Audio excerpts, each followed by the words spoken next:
Good morning students. आज हम Switzerland की संघीय परिषद यानी कि कार्यपालिका के कार्य और शक्तियों के बारे में अध्ययन करेंगे। तो स्विट्ज़रलैंड संघीय परिषद के अधिकार और शक्तियाँ मौलिक हैं, जिन्हें वह प्रत्यक्ष रूप से संविधान से प्राप्त करती है। उसको इस संविधान से मिले होते हैं। इंग्लैंड और भारत के मंत्रिमंडल के समान वह किसी राज्याध्यक्ष की सैद्धांतिक शक्तियों का व्यवहारिक प्रयोग नहीं करती। वह किसी संवैधानिक मुख्य कार्यपालिका का प्रतिनिधित्व भी नहीं करती। स्विट्ज़रलैंड के संविधान के अनुच्छेद 120 में कार्यपालिका के अधिकारों और कार्यों का विस्तार से उल्लेख किया गया है। उसके कार्य जो हैं निम्नलिखित हैं। यदि हम देखें तो सबसे पहला है अधिशासनिक और प्रशासनिक कार्य। तो संविधान के अनुच्छेद 95 के अनुसार संघीय परिषद संघ की वह संस्था है जिसे निर्देशन व कार्यपालन संबंधी सर्वोच्च शक्तियाँ प्राप्त हैं। वह संविधान और संघीय कानूनों के पालन कराने का दायित्व जो है उठाती है। साथ ही कैंटनों के संविधानों का पालन कराने की जिम्मेदारी भी उसी की होती है। इसके जो मुख्य कार्य हम देखें तो शांति व व्यवस्था बनाए रखना, विविध कैंटनों में परस्पर मेलजोल बनाए रखना, सामान्य नीति का निर्धारण करना यानी कि नियम बनाना, बजट बनाना, परराष्ट्र यानी कि वैदेशिक संबंधों का संचालन करना तथा संघ के सामान्य प्रशासन को चलाना। इसी प्रकार से संघ के कानूनों के अनुसार संघीय विषयों का प्रबंध परिषद ही करती है। वह संघीय कानूनों तथा अध्यादेशों को लागू करती है, संघीय न्यायाधिकरणों के निर्णयों को लागू करती है और कैंटनों के संविधानों के ऊपर वो निगरानी रखती है। सेना पर नियंत्रण रखती है। देश की सुरक्षा हो, स्वतंत्रता हो तथा व्यवस्था की जिम्मेदारी उसी की होती है। यह प्रशासनिक नियुक्तियां भी करती है तथा कैंटनों या विदेशों के साथ की गई संधियों की जांच करती है और उस पर अपना अनुमोदन देती है। इसी प्रकार से कार्यपालिका संबंधी कार्यों के संबंध में संघीय परिषद एक वार्षिक रिपोर्ट जो है हर साल व्यवस्थापिका के सामने रखती है और व्यवस्थापिका में परिषद के कार्यों पर विचार विमर्श होता है, आलोचना होती है। परंतु जो स्विस व्यवस्थापिका है परिषद को अविश्वास के प्रस्ताव से अपदस्थ नहीं कर सकती। तो ये सारे इसके अधिशासनिक और प्रशासनिक कार्य हैं। दूसरा है इसका विधि निर्माण संबंधी कार्य यानी कि कानून निर्माण संबंधी कार्य। तो संविधान के अनुच्छेद 102 के अनुसार संघीय परिषद को ये राइट मिला हुआ है कि वह कानूनों के विधेयक संघीय सभा में प्रस्तुत करे। लगभग समस्त कानूनों के विधेयक संघीय परिषद द्वारा ही प्रस्तुत किए जाते हैं। व्यक्तिगत सदस्यों के विधेयक भी पहले परिषद के पास सुधार व सुझावों के लिए भेजे जाते हैं और उसके बाद ही उन पर स्विस विधायिका विचार करती है। इसके अतिरिक्त अध्यादेश जारी करने तथा प्रदत्त विधायन के अंतर्गत नियम बनाने का भी अधिकार इसको मिला हुआ है। अध्यादेशों को जारी करने की शक्ति के विषय में स्विस संघीय परिषद की स्थिति अत्यंत महत्वपूर्ण है। इसी प्रकार से संघीय परिषद के सदस्य जो है संघीय सभा के सदस्य नहीं होते, परंतु वो उसकी बैठकों की कार्रवाइयों में भाग लेते हैं। संघीय सभा के किसी भी सदन में उपस्थित हो सकते हैं, भाषण दे सकते हैं, वाद विवाद में भाग ले सकते हैं और प्रश्नों के उत्तर देकर विधानसभा की शंकाओं का समाधान भी कर सकते हैं। संघीय सभा के सदस्य न होने के कारण ये मतदान में भाग नहीं लेते। वे संघीय सभा के सहायक हैं जो सभा की इच्छा का उल्लंघन नहीं कर सकते। इसी प्रकार कैंटनों के विधि निर्माण के संबंध में भी संघीय परिषद को कुछ शक्तियाँ मिली हुई हैं। जैसे कैंटनों के लिए यह आवश्यक है कि वे अपने कानून तथा अध्यादेशों पर संघीय परिषद की स्वीकृति कराए। इसके बारे में रेपर्ड के शब्दों में हम कह सकते हैं कि संघीय परिषद कार्यपालिका के साथ साथ व्यवस्थापिका संबंधी कार्य भी करती है।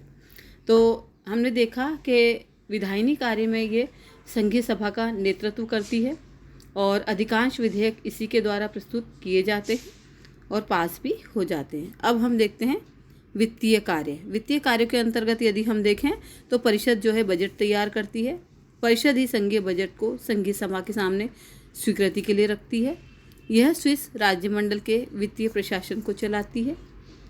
यह संघीय सरकार के खर्चे और आमदनी का हिसाब किताब संघीय सभा को यानी कि व्यवस्थापिका को देती है।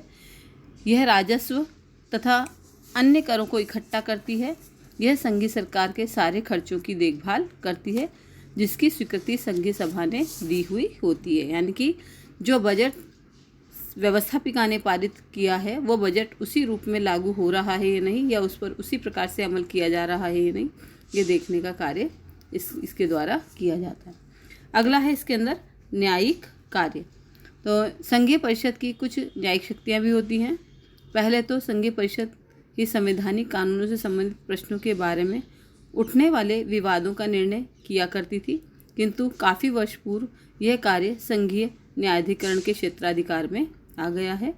पहले यह परिषद संघ के मुख्य प्रशासनिक न्यायालय का भी कार्य करती थी, किंतु इस क्षेत्र में अब इसका अधिकार क्षेत्र सीमित रह गया है। आगे हम देखें तो सन 1914 के संवैधानिक संशोधन द्वारा इसकी शक्तियाँ काफ़ी कम कर दी गई हैं, लेकिन फिर भी इसको कुछ महत्वपूर्ण शक्तियाँ प्राप्त हुई हैं। जैसे पहला है इसके अंदर कैंटनों द्वारा आपस में किए गए समझौते अथवा कैंटनों और पड़ोसी राज्यों के बीच किए गए समझौते की इस दृष्टि से परीक्षा करती है कि वे संविधान के विरुद्ध तो नहीं है। इसी प्रकार से यह संघीय सरकार के विभिन्न विभागों के निर्णयों के विरुद्ध अपील सुनने का काम करती है। तीसरा है इसके अंदर यह संघीय रेलवे प्रशासन के निर्णयों के विरुद्ध प्राइवेट व्यक्तियों की अपीलें सुनती है। और अगला है यदि कैंटनों में धार्मिक आधार पर कोई भेदभाव हो तो वह कैंटनों के निर्णयों के विरुद्ध अपील सुन सकती है। और पांचवा है इसके अंदर यह कैंटनों की व्यापार संबंधी संधियों के आधार पर पैदा होने वाले झगड़े, व्यवसाय तथा निवास संबंधी प्रश्नों की अपील भी सुनती है। तो इस प्रकार से ये सारे न्यायिक कार्य किए जाते हैं इसके द्वारा। अगला है संकटकालीन कार्य। तो स्विस संविधान में भारतीय संविधान की भांति कार्यपालिका की संकटकालीन शक्तियों की कोई चर्चा नहीं की गई है, किंतु प्राय संकट के समय व्यवहार में जो स्विस व्यवस्थापिका या विधायिका है संघीय परिषद को पूरे अधिकार प्रदान कर देती है।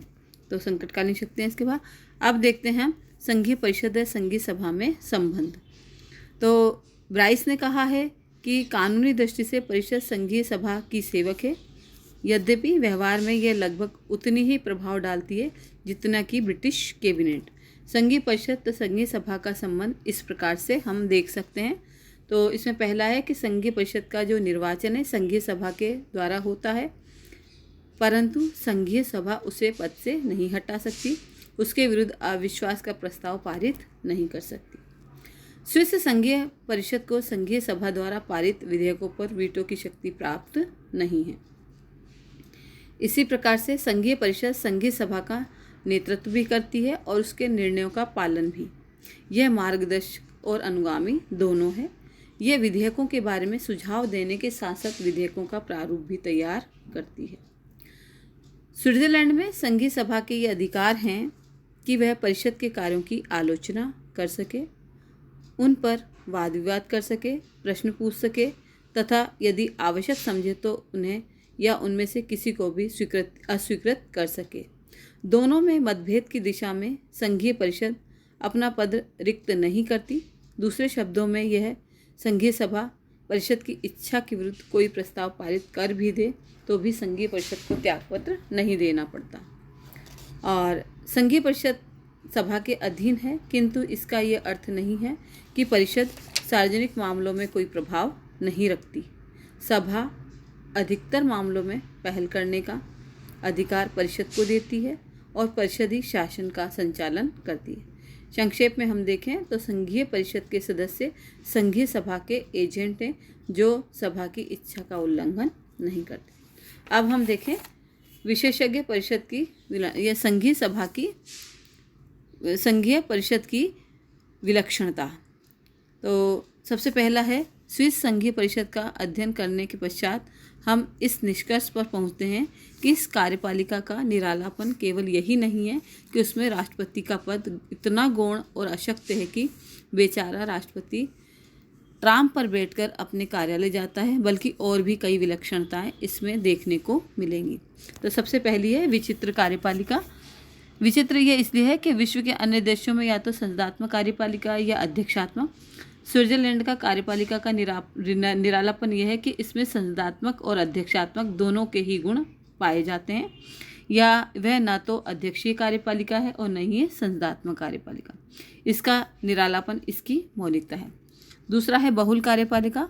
तो स्विस कार्यपालिका में संघ की उच्च कार्यपालिका शक्ति संघीय परिषद में है। संघीय परिषद की सदस्य संख्या 7 है और ये इन 7 की सत्ता एक सी है, मतलब ये सब समान रहते हैं। कोई भी छोटा बड़ा या सीनियर जूनियर या कनिष्ठ वरिष्ठ नहीं होता। किसी की भी वैधानिक स्थिति दूसरे से उच्च नहीं होती। और संघीय परिषद सामूहिक अथवा बहुल कार्यपालिका है जिसमें सत्ता केंद्रित नहीं अपितु बटी रहती है। अगला है निर्दलीय कार्यपालिका। तो विश्व के अधिकांश देशों में कार्यपालिका का संबंध किसी न किसी राजनीतिक दल से होता है, किंतु स्विट्जरलैंड के परिषद के जो कार्यपालिका के समस्त सदस्य समस्त दलों के प्रतिनिधि होते हैं और उनकी सदस्यता उनकी योग्यता पर निर्भर करती है। और परिषद जो है विलक्षणता इस बात में कि परिषद के जो सदस्य होते हैं दलीय भावना से कार्य नहीं करते, दलीय भावना से ऊपर होते हैं वो, और यह भी आवश्यक नहीं कि दलीय अनुपात के आधार पर इनका निर्वाचन हो। इनका स्वभाव फ्रांस अथवा भारत के कार्यरत साझा सरकारों के समान नहीं होता और न ही उन्हें दलीय विदेश के कारण तनावपूर्ण वातावरण ही रहता है। तो क्योंकि इसके अंदर हमने जब कार्यपालिका की रचना देखी थी उसमें देखा था कि अधिकांश दलों को प्रतिनिधि दिया जाता है, बड़े जो कैंटन है उनसे प्रतिनिधि अवश्य आता है, योग्यताओं का ध्यान रखा जाता है। तो इस प्रकार से हम कह सकते हैं कि यह निर्दलीय कार्यपालिका है। विशेषज्ञों की कार्यपालिका है ये, क्योंकि संघीय परिषद के सभी सदस्य अपने अपने विभागों के विशेषज्ञ होते हैं। वहाँ विभागों का वितरण राजनीतिक दलबंदी के आधार पर नहीं होकर प्रशासनिक कार्यकुशलता और योग्यता के आधार पर होता है। संसदीय देशों की भांति परिषद के सदस्य सक्रिय राजनीतिज्ञ नहीं होते अपितु अपने अपने क्षेत्र में विशेषज्ञ होते हैं। इस प्रकार विशेषज्ञ होने के कारण उन्हें लोक सेवा के अधिकारों के हाथों की कठपुतली नहीं बनना पड़ता, क्योंकि वो अपने विषय के विशेषज्ञ होते हैं और विभागों के संबंध में किस प्रकार के निर्णय लेने हैं उनको अच्छी तरह से इनका ज्ञान होता है। स्थायी कार्यपालिका, क्योंकि संघीय परिषद के जो सदस्य होते हैं 4 वर्ष के लिए चुने जाते हैं, उनका कार्यकाल निश्चित और स्थायी होता है, क्योंकि संघीय सभा उनकी नीति का विरोध या खंडन होने पर भी उन्हें पद त्याग की आवश्यकता नहीं होती। बार बार के पुनर्विभाजन से उनका कार्यकाल और भी लंबा हो जाता है। तो इस प्रकार से एक स्थायी कार्यपालिका होती है। अगला है इसके अंदर नेतृत्व विहीन कार्यपालिका। तो स्विस संघीय परिषद का जो अध्यक्ष अन्य सदस्यों के समान ही होता है, उनके समकक्षी होता है। वह न तो अन्य सदस्यों को नियुक्त करता है, न ही उनको पदमुक्त करता है और न ही परिषद को नेतृत्व प्रदान करता है, क्योंकि उसमें 7 सदस्य होते हैं और 7 ही बराबर की स्थिति में होते हैं। उनके पद का कोई भी राष्ट्रीय महत्व नहीं होता। उनके पास न तो कोई विशिष्ट अधिकार है और न कोई विशेष प्रभाव। अतः संघीय परिषद का यह निरालापन ही कहा जाएगा कि वे किसी एक व्यक्ति को प्रधानता अथवा नेतृत्व में कार्य नहीं करती। अगले सामूहिक उत्तरदायित्व का अभाव। तो स्विस संघीय परिषद के जो सदस्य होते हैं सामूहिक उत्तरदायित्व के सिद्धांत पर कार्य नहीं करते। वे अलग अलग अपने अपने विभागों के प्रति उत्तरदायी होते हैं। सामूहिक उत्तरदायित्व न होने के कारण परिषद का कोई भी सदस्य अपने सहयोगी की आलोचना संघीय सभा में कर सकता है। और लास्ट है इसके अंदर संसदीय तथा अध्यक्षीय पद्धतियों के बीच का मार्ग। तो मुनरो के अनुसार स्विस संघीय परिषद संसदीय तथा असंसदीय दोनों प्रकार की कार्यपालिकाओं के गुण से युक्त तथा दोषों से मुक्त है। बहुल कार्यपालिका होते हुए भी एकतापूर्ण कार्यपालिका के गुण इसमें पाए जाते हैं। संसदीय शासन प्रणाली वाले देशों में मंत्रिमंडल अस्थायी होते हैं, उनका कार्यकाल निश्चित नहीं रहता। हर राजनीतिक आंधी एक नए मंत्रिमंडल लेकर आती है। दूसरी तरफ अध्यक्षात्मक शासन स्थायी तो होता है, किंतु राष्ट्रपति अनुत्तरदायी बन जाता है।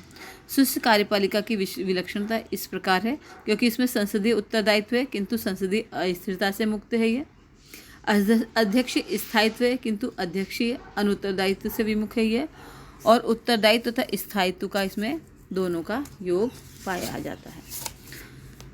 अब हम देखें तो स्विस संघीय परिषद की जो वास्तविक स्थिति है, तो स्विस संघीय परिषद में न तो राष्ट्रपति होता है, न ही मंत्रिमंडल होता है और न ही उसका सामूहिक उत्तरदायित्व, न ही कार्यपालिका। विधानमंडल का विघटन कर सकती है और न विधानमंडल कार्यपालिका को अपदस्थ कर सकता है। विश्व में यह अपने ढंग की एक अनोखी संस्था है। इसमें दोनों पद्धतियों, संसदीय और अध्यक्षीय के गुणों को अपनाने तथा अवगुणों से बचने का प्रयत्न किया गया है। इसमें उत्तरदायित्व तथा स्थायित्व का अपूर्व सम्मिश्रण है। संघीय परिषद स्थायी तथा अविच्छिन्न है। तो ये हमारा है स्विस संघीय कार्यपालिका। धन्यवाद।